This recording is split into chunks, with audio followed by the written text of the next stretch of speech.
I guess you'd take. Hey everybody, I guess I should take the lens cap off, right? That's the photographer's problem. So welcome everyone, and I'm Paul DeBurgess, and it's great to be here again with you. Tonight we're going to talk about camera basics, part one. I got a lot of feedback from earlier sessions, and we started with night photography. We transitioned then into moon photography, and those are really at least intermediate, if not advanced topics to start off with. So I wanted to drop back and really focus on the most basic of topics to kind of get everybody caught up with some stuff. Okay, I see my sound may not be the greatest. Let me make an adjustment here.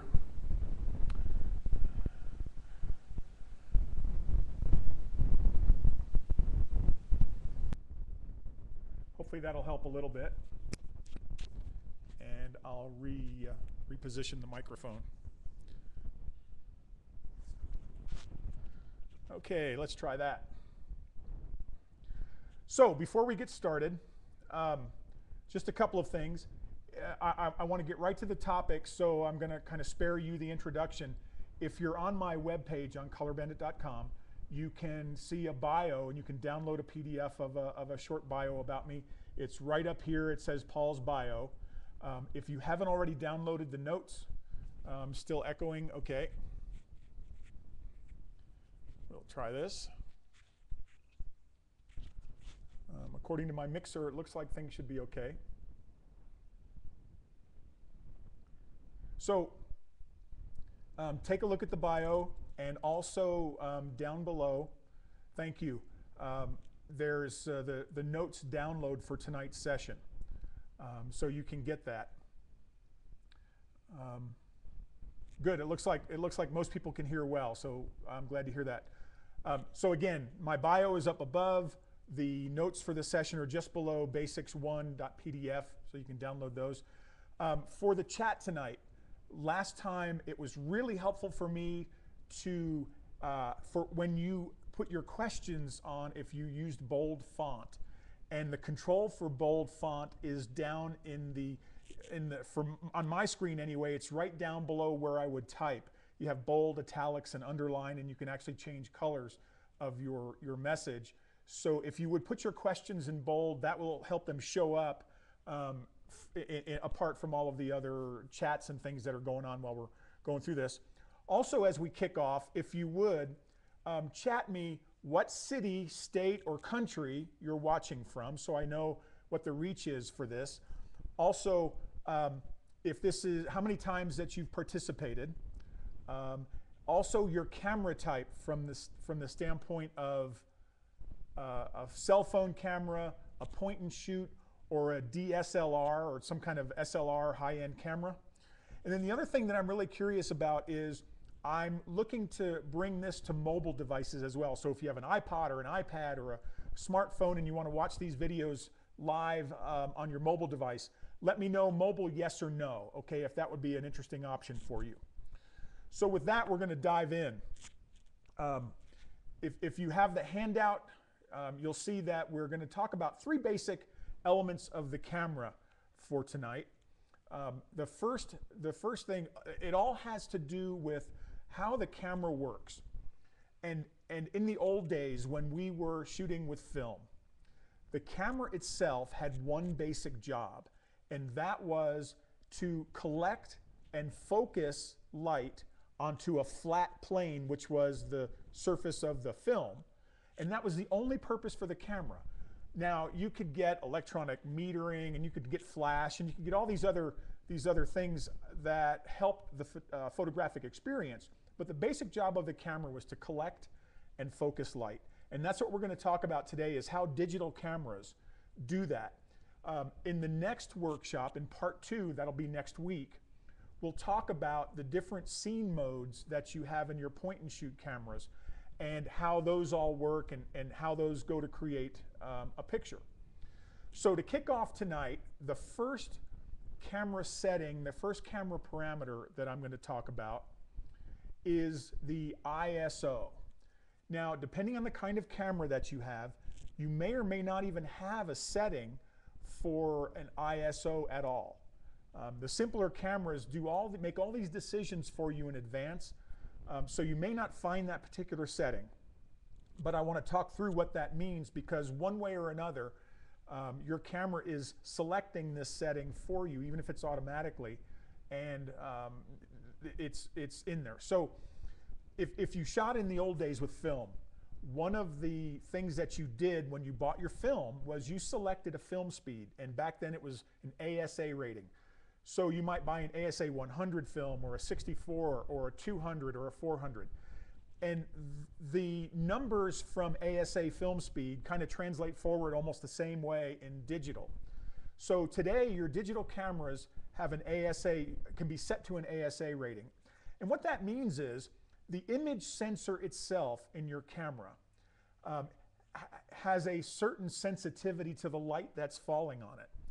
And you can think of ISO as a light amplifier. So if you have a lot of light, if you're outside and it's daytime, you don't need to amplify light very much because you have plenty of it. So you can use an ISO setting that is relatively low. Like on a digital camera, I think the lowest I've seen is around a 50 or a 64 or an 80 or a 100. Maybe even 200 might be the lowest ISO depending on your camera. The advantage to using low ISO whenever you're able to is you get the best quality pictures. Just like back in the film days, as you increased the ASA rating, as you increased the speed of the film, the sensitivity of the film to light, there's a trade-off there, so you got graininess in the film. And to a great extent, that still happens today in digital. So if you have the ability to set your ISO, the reason that I'm talking about that first is because ISO is the thing that I set first and try to leave alone regardless of whatever else I might change. So if I'm shooting in bright light, daylight, or bright indoors, I'll set the ISO setting on my camera as low as possible. Now, think of the ISO setting kind of like the volume knob on your car radio. And think of it as if you're listening to an AM station. If you're in town and in the city and you have lots of strong AM stations, you don't need to turn the volume up very loud to get a very clear signal. And everything's fine. As you go out into the country and you get really far away from any strong signal source, you may have to turn the volume up a little, and as you do, you probably hear some additional static in the background. Well, it's the same kind of thing as you using your camera in lower and lower light. The light that is there has to be amplified, and that's what the ISO setting does. So your camera, you may set this on purpose, or your camera may be doing this for you without your knowledge, but it's increasing the image sensor's sensitivity to light. And as it does so, as you get darker and darker and you have to turn the volume up, if you will, on the light, you add in some static, you add in some noise, you add in some grain. And depending on how high you turn the ISO, you may just get a little bit and it's not real noticeable, or you may get a lot and it becomes very noticeable. Now, if you're only printing pictures that are, say, 4x6, or if you're looking at them in a relatively small window on your screen on a computer, you can turn the ISO up pretty high and you won't really notice any problems or any of the grain or anything like that. A lot of the prints that I make are poster size, 36 by 24. Heck, I even had a billboard in Denver last summer with some balloon pictures from the Snowmass balloon event. And so, I mean, some of my pictures get blown up really large, and any of that grain matters to me because the bigger the picture gets, and especially the closer you get to looking at it, that graininess begins to show. So again, if you're printing small, if you're printing like up to 8x10, generally that graininess won't show, and it's more important to be able to get a picture that is clear and well focused than it is to worry about that grain. So ISO is the first base setting that you might want to worry about if you can, but even if you can't worry about it, even if it's not something that's in your camera, just understand that as you shoot in darker and darker environments, like some of these nighttime shots, the moon shots we've been doing, your camera is going to automatically increase that setting. And what's going to come with that is going to be a little bit of graininess and a little bit of noise in the picture. And I remember someone posted on my Facebook page one of the moon pictures they took. One of the questions was, why does it look kind of grainy? And that was the first thought that occurred to me, was perhaps they either set their ISO really high, or the camera did that as part of one of the scene modes or one of the automatic settings. So I'm looking at the text screen right now in front of me, and I don't see any questions at this point about ISO. So if you look in the handout on the second page, you can see a couple of pictures that one is a photo of some flowers in the foreground and the sun is in the background. And in a setting like that, where it's so bright that you even have the sun in the picture, obviously I can shoot at very low ISO. And on my cameras, it's either 100 or 200, depending on which camera I use. The other picture that you see, the one of the balloons at night, that's Dawn Patrol in Albuquerque. Dawn Patrol is when the balloons actually take off about, I don't know, 45 minutes or 30 minutes before sunrise. It's still dark. It's absolutely dark. And they take off. And so I need to increase my ISO because I'm shooting handheld. I'm not using a tripod. I didn't use a tripod with that picture. And so I needed to get my shutter speed high enough that my natural body shaking wouldn't come through in the picture. So I had to crank my ISO up. And when I shoot those Dawn Patrol pictures, I'm generally at an ISO maybe 800 or 1600, sometimes as high as 3200. If I have to go to 6400, I may go that high. But again, when I get up to 32 or 6400, I start to see some of the graininess. And Vita Loca, I see your comment there that you can see some graininess in that picture. I'm not surprised because again, I had to boost the ISO. So that's what happens as the ISO goes up and you kind of turn up that volume knob on your image sensor. Okay, again, I'm not really seeing any questions about ISO, so I'm going to move into the next topic. Now, actually, before I do that, if you look at the top of that page where you see the little bar graph, the little line of ISO, and it goes from 50 to 100 to 200, let me introduce some vocabulary to you because it's something that you may hear other photographers say, or if you're reading online. And that vocabulary word is the word stop. You've probably heard about f-stops, or you've heard about stops in photography. And so think of that as a unit of measurement. Don't try to assign anything to it right now. You know, if you're measuring something with a ruler, the unit of measurement is an inch. If you're measuring a plot of land, the unit of measurement might be an acre. When we talk about exposure in photography, the unit of measurement is a stop.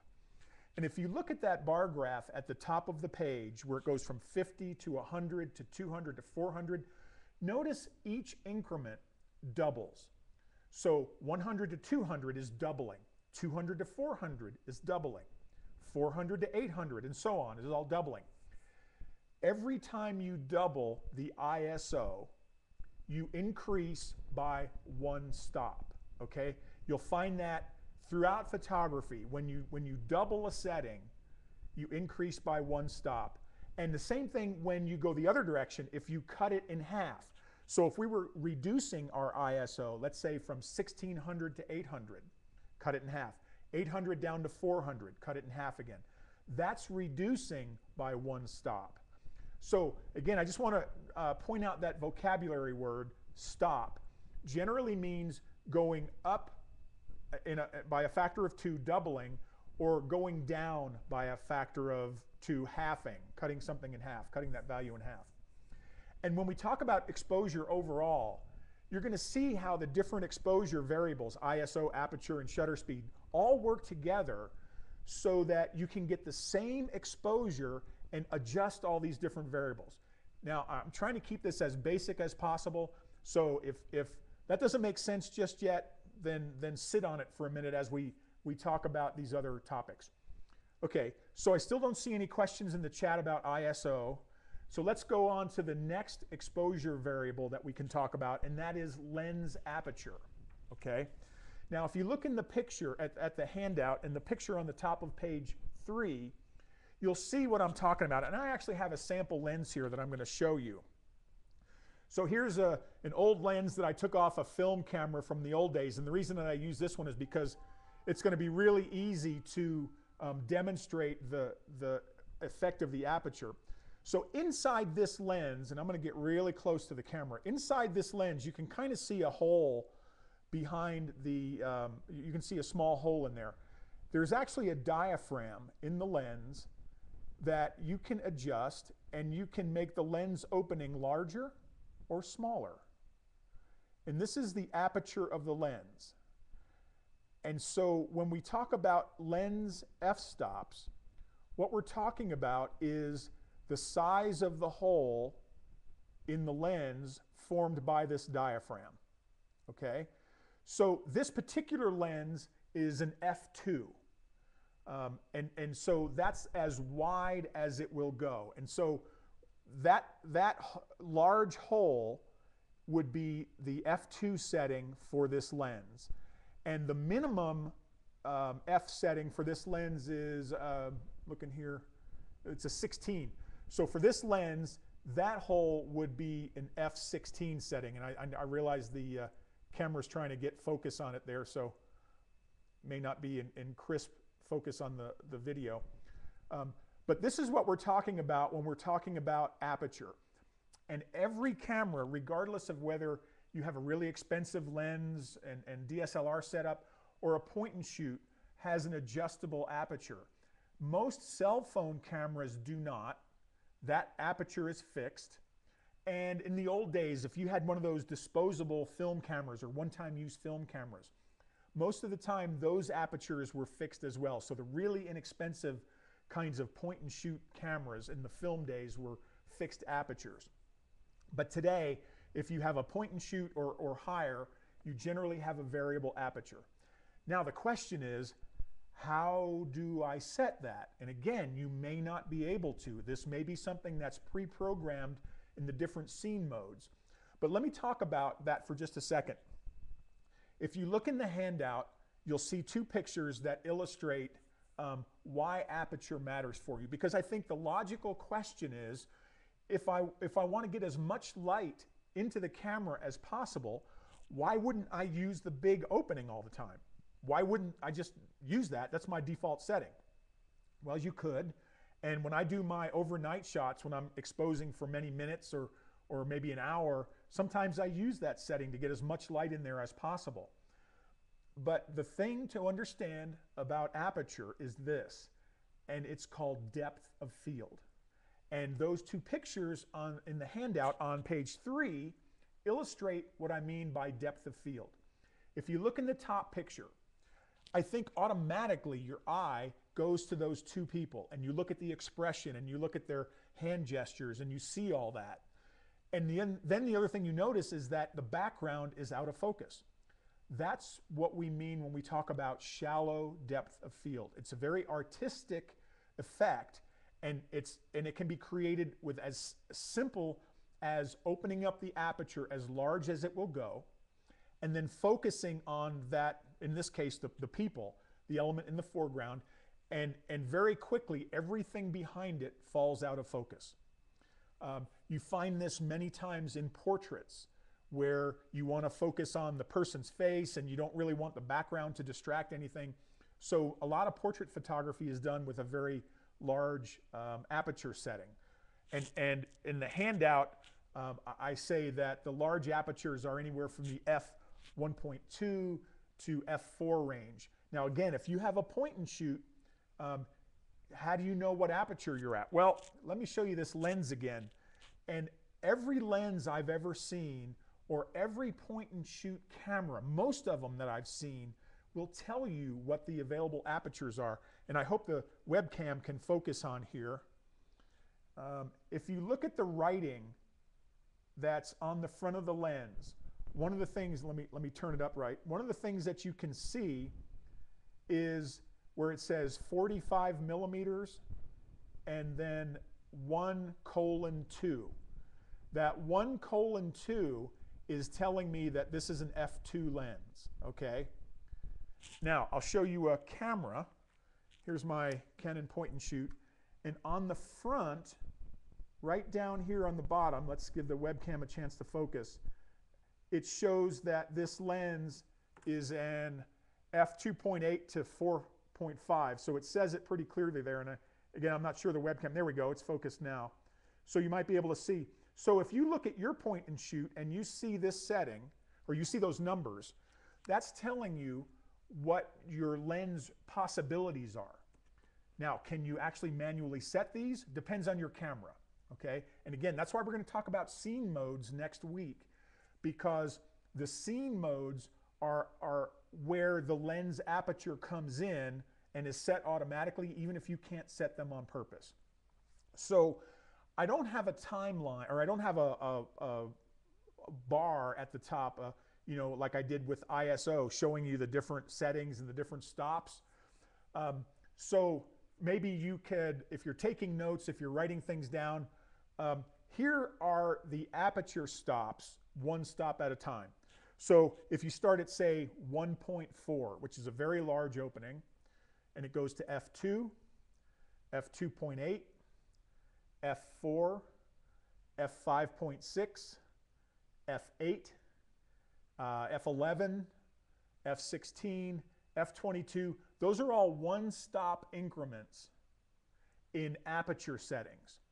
So if you were to go from, say, f2 to f2.8, that would be closing the lens aperture down by one stop. And if you went from f2.8 to f4, that would be closing it down another stop. So that means less light is coming in. If that were a problem, you might adjust one of the other settings, either ISO or shutter speed, by one stop or two stops to offset the fact that you had to close that lens aperture down so that you would have the same exposure. Now you're asking me again, why should I close that lens aperture down? I want it big, I want to let a lot of light in. If you look at that second picture, chances are I took that picture, I don't remember right off the bat, that was one that I took at Albuquerque Balloon Fiesta just last October. But generally I shoot at f8 when I'm doing kind of general purpose ballooning photography. And take a look at that picture. Notice at the bottom of the picture, you can see that balloon fabric, that colored fabric. You can see in pretty good detail all the wrinkles and all the folds, the texture of that balloon fabric. And then if you look off into the distance to the farthest balloon that you can see, it's in sharp focus. And if you look in the clouds, it's in sharp focus. So when you're doing landscape photography or any kind of photography where you want everything to be in sharp focus from front to back, that's why you would stop down the aperture in your lens and allow yourself to have a much greater depth of field. But as you close that opening down, you shut off light coming into the camera. And so you have to compensate somehow through either shutter speed or ISO so that you have either your image sensor is more sensitive to the little bit of light that's there, or your shutter stays open long enough to compensate for the smaller hole. Okay, again, all these settings work together, and that's why the concept of stops is important, because if you give away some stops of aperture, you have to take them back in the form of either shutter speed or ISO to get the same exposure. Okay, so I see a couple of questions. I'm gonna look at this. Steve asked, when you leave a DSLR on auto, does it automatically give you a larger depth of field? Is it random on what the camera is calculating for the best picture? Depends on what you mean by auto, because there's auto from the standpoint of scene modes, and auto might be the PASM part of the setting, or if that's Nikon, if you're shooting Canon, it would be P, AV, TV, and M.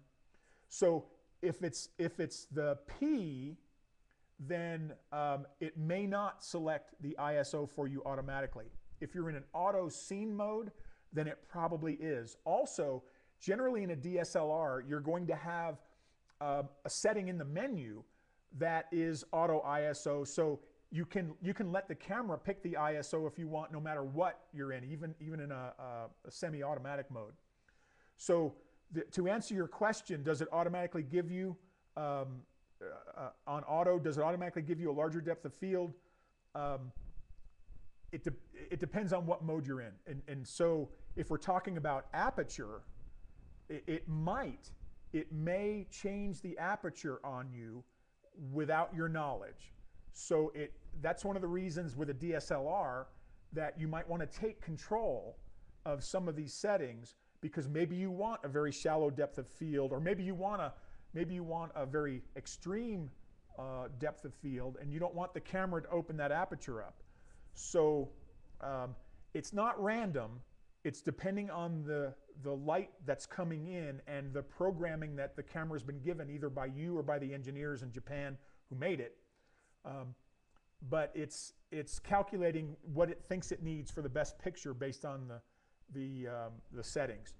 And when we get into scene modes next week, and we talk about portrait versus landscape scene modes, it should be obvious from this conversation already that for a landscape scene mode, the aperture is probably going to close up to get a deeper depth of field, whereas for a portrait scene mode, it's probably going to open up so that you get that shallow depth of field that you like to see in a portrait. So is depth of field, Vita Loca says, is depth of field entirely dependent on aperture only? Yes, it is. And a more advanced answer to that question would also involve whether you're using a point and shoot camera or a large sensor DSLR. That's a little bit beyond what we're talking about here. I'll address that at some point in the future. But yes, depth of field is dependent on the aperture of the lens. That's how you are able to select depth of field. Let's see, another question, is there a way to calculate the range of depth of field? What's in focus? Yes, there is. And again, that's a little bit beyond what we're talking about today. But if you want to look up hyperfocal distance, go on Google and search that term, hyperfocal, Hyperfocal. It's all math, it's all physics, it's all optics, so you can predict. And in fact, in the old days, it's kind of hard to see on this particular lens, but in the old days, lenses had these depth of field scales on them.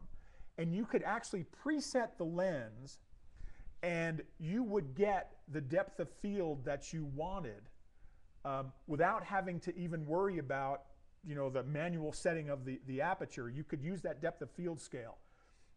And this is one of the techniques that I use when I'm shooting in the darkest of night, because the camera can't autofocus when there is nothing bright to lock onto. So I'll use my knowledge of hyperfocal distances to preset the camera focus and pretty well guarantee that I'm going to get the focus, even though the camera can't autofocus and I don't really have a scale or anything that I can work with. So again, do a Google search on hyperfocal and you'll find the answer to that. Okay, another question, how do you change the aperture on a Nikon? I am a Nikon guy when it comes to DSLRs. If you're in the aperture priority mode, it's a simple changing, you just roll the thumb or the forefinger dials back and forth.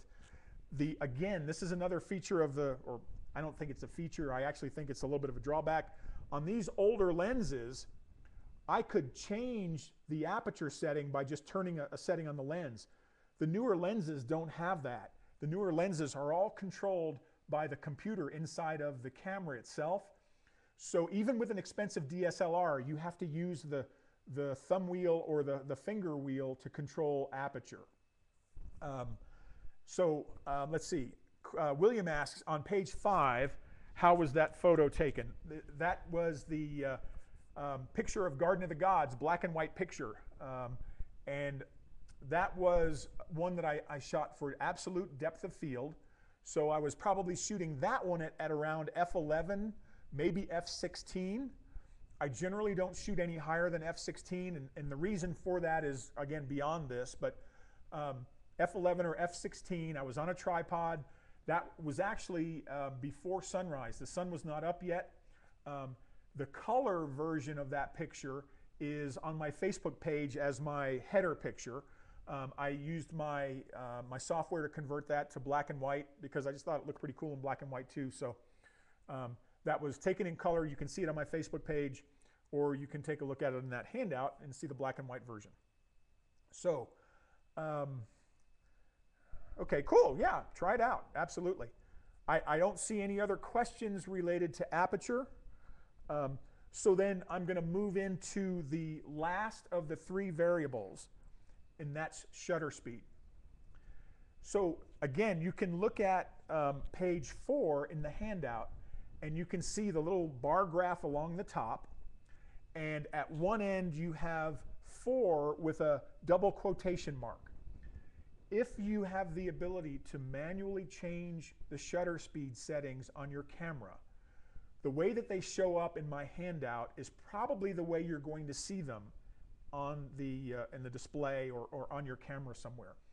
So when you're shooting longer exposure shots, if it's like a couple of seconds, you're going to see those quotation marks indicating seconds. So on that graph, the longest shutter speed that I documented was 4 seconds. Cut it in half, you have 2 seconds. Cut it in half again, you have 1 second. Cut it in half again, you go to half a second. Now, notice that when we change into the fractions of a second, you don't have 1/2, like you don't have a 1/2 symbol. It just says 2. In your camera, when you're down to fractions of a second, it's only going to show the denominator of the fraction, okay? It's not going to show you the 1/over part. So as we move to the left on that handout, you get into 8 and 15 and 30 and 60. That's a fraction of a second. So it's 1/8 of a second, or 1/15 of a second, or 1/30th of a second, or 1/60th of a second, okay? And again, notice that as you move in one direction, you're cutting the shutter speed in half. Now, the numbers get bigger as you move to the left, but that's because it's the denominator of a fraction. So half of 1/25th of a second is 1/250th. Half of 1/250th of a second is 1/500th. Half of 1/500th is 1/1000th. So those are one-stop increments in speeding up the shutter speed. As you go to the left on that graph, you're getting a faster and faster shutter speed, okay? And yes, on your Nikon, William, the longest manual setting that they offer is 30 seconds. If you need to get a longer shutter speed than 30 seconds, you have to connect an external shutter trigger and use what's called the bulb mode. So if you go past 30 seconds, you probably see something that says bulb. What's a bulb? Well, in the old days, there was actually this air-operated thing that looks like it was at the end of a turkey baster, okay? It was a little squeezy thing, and it was connected pneumatically to the shutter of the camera, and that's, as long as you kept that squeeze, that bulb squeeze, the shutter would stay open. And so that terminology has hung in there with us. And so the bulb mode on a camera means that you're manually opening and closing the shutter. And generally that's used for the really long exposures. You can do a bulb exposure with 2 seconds. It's usually a button now, so you click the button and then you let it up. And the manual trigger that I have actually has a sliding switch. So I can push the button down and I can slide it locked so that the shutter stays open, and I can walk away from the camera while it's exposing for 10 minutes or an hour or whatever. I don't have to stand there and hold it. So typically if you want to go faster than 30 seconds on most cameras, you have to have an external shutter trigger that plugs into the camera somewhere. So again, back to stops. As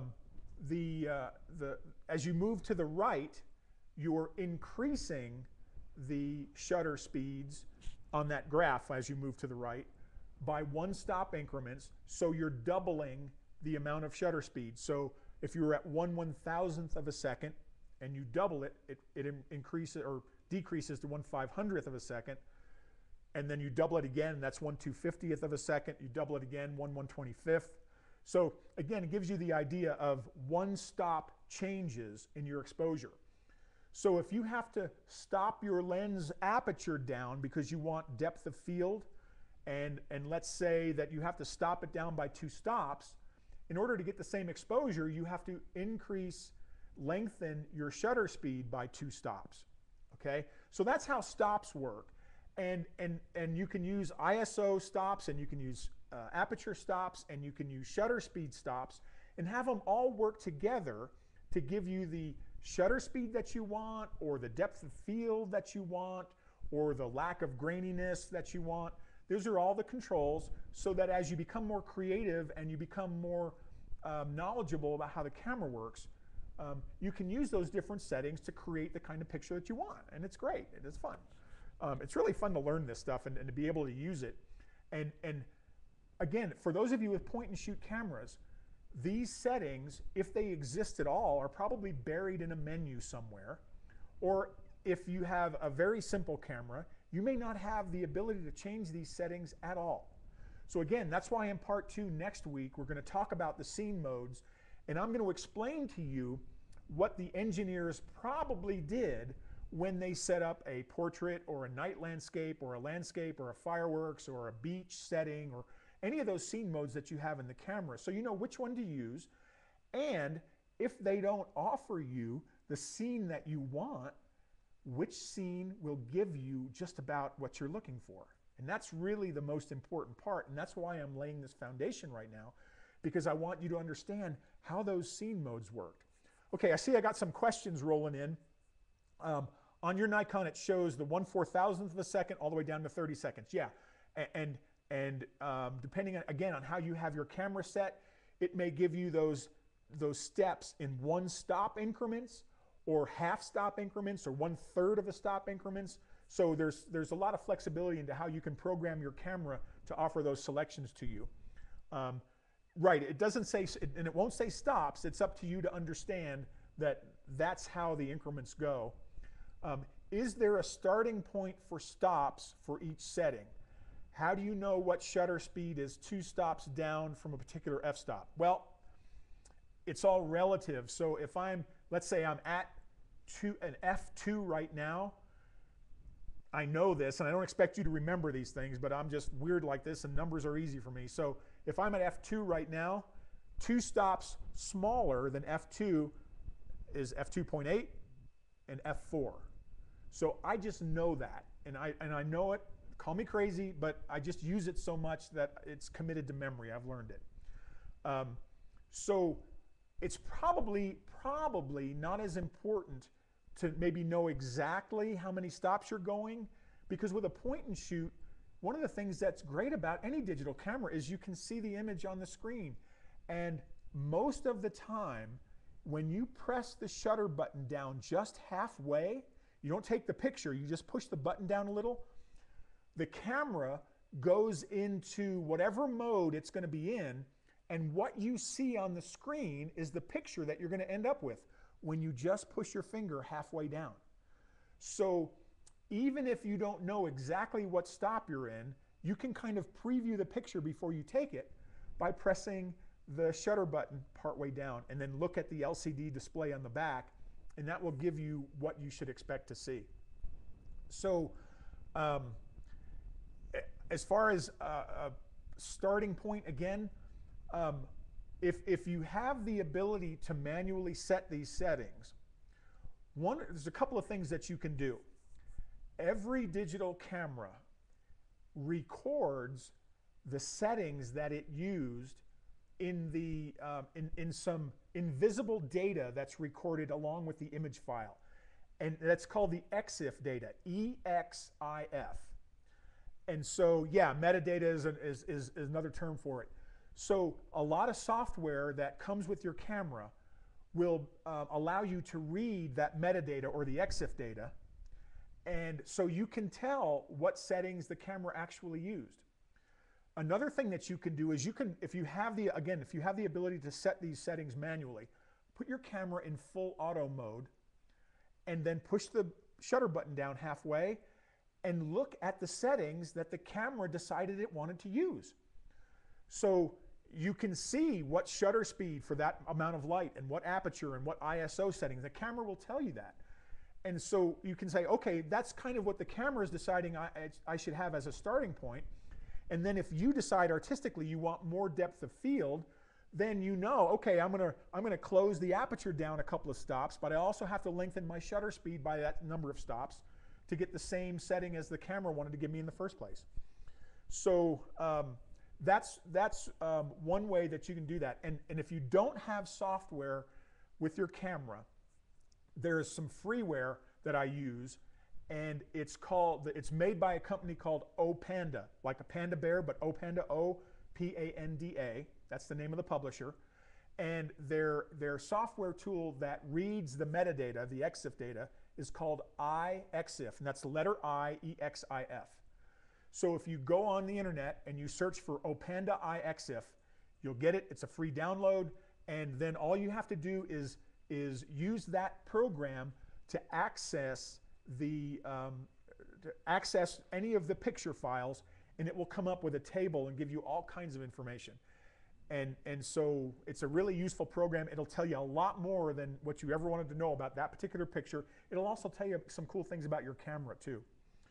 So, okay, Steve, Canon 30D, I always seem to have dust spots on my photo. My hurricane bulb doesn't ever seem to help. A couple of questions. Would air from a compressor be... don't use a bicycle pump, don't use an air compressor.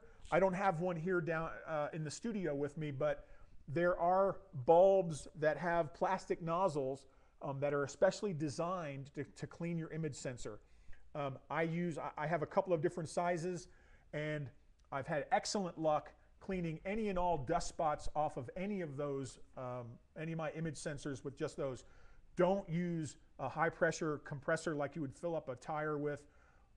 Use one that was made for your camera because you don't want to mess with that. And also, when you're cleaning your camera, now this is not a replaceable lens, but whenever you have your lens off the camera, always have the camera body pointed down like this, and if you clean it, clean the sensor like this, so that as particles are removed, they'll fall out, or chances are most of them will fall out. And even when you're storing your camera, I try never to store my cameras on their back so that the sensor would allow gravity to put dust on it. I would always store my cameras with the sensor down like this. So I hope that helps. And you are going to get dust spots. I see your second question there. Yeah, you're right. That's excellent. Aaron, you will get oil from other kinds of compressors. And so, oh yeah, I do have one of these. And so here's my, my little sensor cleaner. And it works. Been using it for years. I've never had to go on with any of the liquid swabs or anything like that. That little guy has always worked. So you're going to get those because life happens. And as you remove and replace your lenses, no matter how careful you are, dust is going to get in there. So unless you live and use your camera in a clean room, just get used to it. Okay, so a couple of last points now on shutter speed. You can see in the pictures on page 4, the top picture was taken with a very fast shutter speed and could freeze that waterfall in motion. And so that's one of the things that high shutter speeds can do for you. The flip side of that, with a slow shutter speed, same kind of waterfall, not the exact same waterfall, but the same concept. With an exposure of maybe a quarter of a second or a half a second or 1 or 2 seconds, you can make the effect of that really dreamy, silky looking water. Now that particular shot is one that you always want to do in shade. If the sun is out and shining on the water, it's really hard to get those slow shutter speeds for one. Also, I've had people in other sessions ask me about neutral density filters. This is a really good application for a neutral density filter because it will knock down the light to allow you to get the longer shutter speeds you need to have to get that water to look really silky and nice. So Steve, again, would I clean before every shot? Oh, no.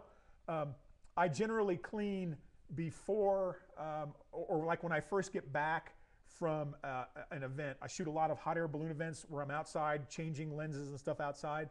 So at the end of the day, when I'm finished with that event, I'll use my blower and I'll clean the sensor off, like once a day. If I'm shooting an indoor event, like at a hotel or a convention center or something like that. Again, I may be changing lenses, but if I'm not outside in the blowing dust, I may not change, or I may not clean the sensor until I actually see some dust spots. Also on my cameras, there is a setting in the menus for automatic dust cleaning.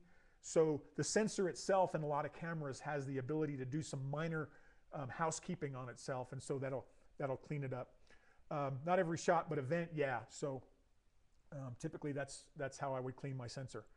Cool. So we've kind of reached the end of our time period, and again, I just want to recap the concept of stops, either doubling or halving the setting. And I see the question about future handouts, would I put the settings? You know, sometimes I don't remember those, and I have my master image files somewhere else besides the place that I have the smaller versions that I put on these handouts. So if I remember that, if I can find those exact settings, I will. But again, I think really the important thing is that you go out and you practice and see what works for your camera. Because if your settings, like I have my DSLRs and I have some really fast lenses like f1.4. Well, if you can't get to that setting, you're going to have to figure out what your camera can do. So happy to give you some tips on where to start. Question there about canned compressor air for computer keyboards. No, again, I'm back to this. Just use this guy. Don't use any other kind of air. Now, on the outside of your camera, if you want to get dust off, no problem. If you want to get dust off the outside of your lens, on the non-glass surfaces, no problem. But on any glass surface for the lens or inside your sensor, this is as powerful as I would recommend you go. There's way too much that could be damaged by a particle of sand or grit or something that got kicked up. And so anyway, that would be my comment. So cool. We're really out of time at this point. And if you've got any other questions, now would be the time to put them up. Otherwise, I want to thank everybody for joining. This is an incredible turnout. And next week, either Wednesday or Thursday night, I'm going to do part 2 of this. So if you have a preference for nights, I'd be happy for you to text it up here. Again, it'll be at 7 o'clock. And we'll talk about the scene modes that are pre-programmed into your point and shoot. And then we'll also talk about white balance, because that's one parameter that we didn't talk about tonight, but that's also a really important factor in any of the scene modes that are built into your cameras. So anyway, I want to thank everybody for coming out. Again, it's a lot of fun. If you haven't already and you've got some moon pictures, don't forget to upload your moon photo, your best moon shot, to krdo.com. Matt Meister is still running that contest. So I'm really anxious to see what the winning shot's going to be for that. That's a lot of people were involved. So cool. Everybody enjoyed it. I'm going to hang around on chat for a few minutes after we shut the video down. So again, if you've got more questions, put them on there. And thank you so much. And we'll see you next week for part 2. Excellent. Bye-bye.